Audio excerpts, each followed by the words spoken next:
प्रेरणादायी मार्गदर्शक सन्माननीय रश्मीवहिनी साहेब उद्धवसाहेब ठाकरे यांच्या मार्गदर्शनानं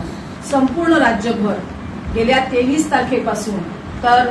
2 तारखेपर्यंत ही स्त्री शक्ती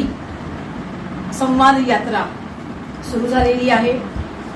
पश्चिम महाराष्ट्राचा भाग आणि त्यातले काही मराठवाड्यातले जिल्हे हे आमच्या टीमकडे आहेत। या टीमच्या माध्यमातून सगळ्यात पहिल्यांदा सोलापूर,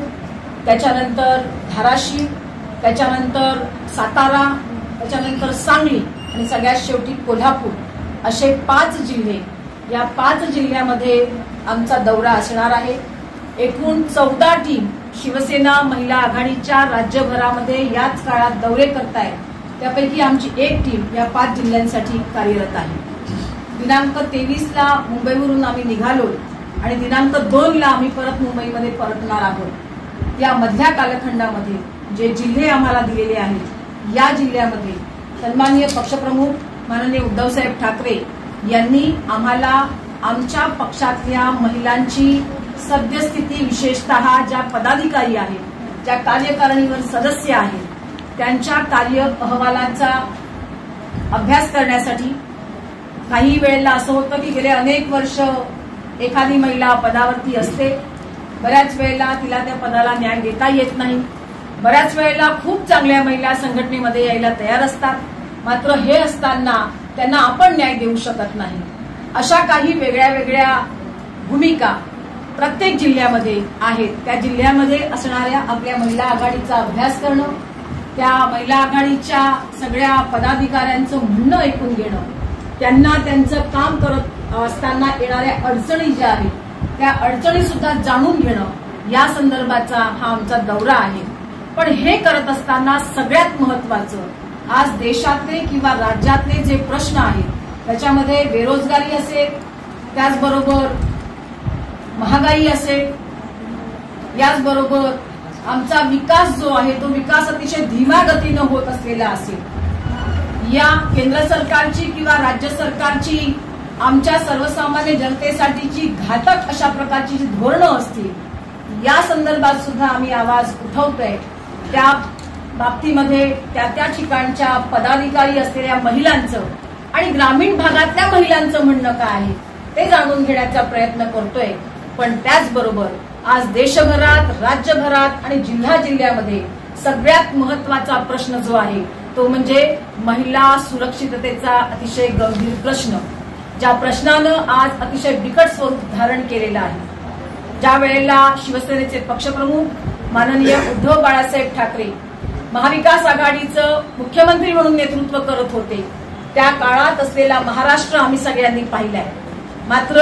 आताच्या या 1.5-2 वर्षामध्ये ज्या पद्धतीनं महिलांवरती होणाऱ्या अत्याचाराचं प्रमाण वाढलेलं आहे, महिलांवरती होणाऱ्या लैंगिक शोषणाचं प्रमाण वाढलेलं आहे आणि खरं तर जे आरोपी आहेत या आरोपींकडून महिलांचं वय सुद्धा पाहिलं जात नाही। मग ती बालिका आहे, ती युवती आहे, ती एखादी महिला आहे किंवा एखादी म्हातारी वृद्धावस्थेकडे गेलेली आजी आहे, या संदर्भातला कोणताही विचार न करता जी हवस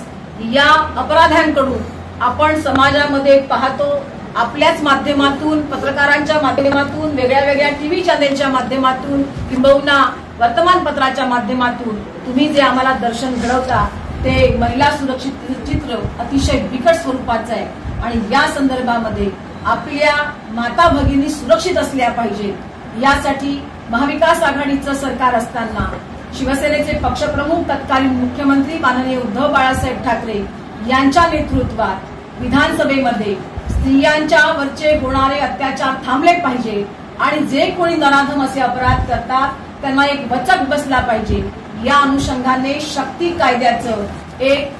कायदा, एक विधेयक आपण विधानसभेमध्ये सर्वसंमतीनं पारित करून घेतलं होतं। आज आम्हाला अतिशय खेद वाटतो, केंद्र सरकारच्या माध्यमातून असेल किंवा या संपूर्ण आमच्या देशाच्या महामहिम राष्ट्रपती ज्या द्रौपदीताई मुर्मू या स्वतः महिला आहेत, असं असताना सुद्धा महाराष्ट्र सरकारने त्यावेळेस पाठवलेलं शक्ती विधेयक ज्याचं कायद्यामध्ये रूपांतर होणं गरजेचं आहे, त्या बाबतीमध्ये द्रौपदीताई मुर्मू या महामहिम राष्ट्रपती आजही गप्प आहेत त्याबद्दल कोणत्याही प्रकारचा विचार हा या संपूर्ण घटनाक्रमात कुठेही होताना दिसत नाही आणि त्यामुळे सगळ्या जागोजागी जाऊन या प्रकारची परिस्थितीचं अवलोकन करणं, कारण जसं आम्ही आता मुंबईतून आलो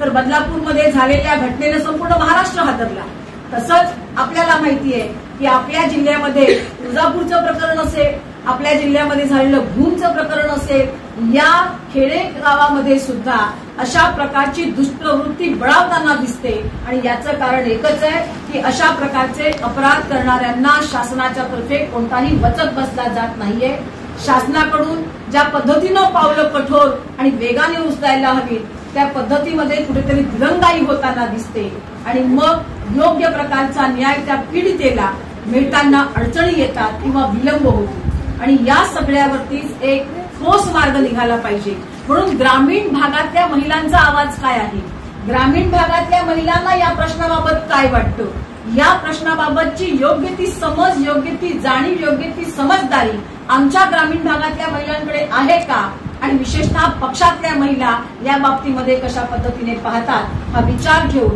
ही संवाद यात्रा, स्त्री शक्ती संवाद यात्रा आणि म्हणून त्याला शक्तीचं रूप दिलेलं आहे, या माध्यमातून आम्ही संपूर्ण महाराष्ट्रभर फिरतोय.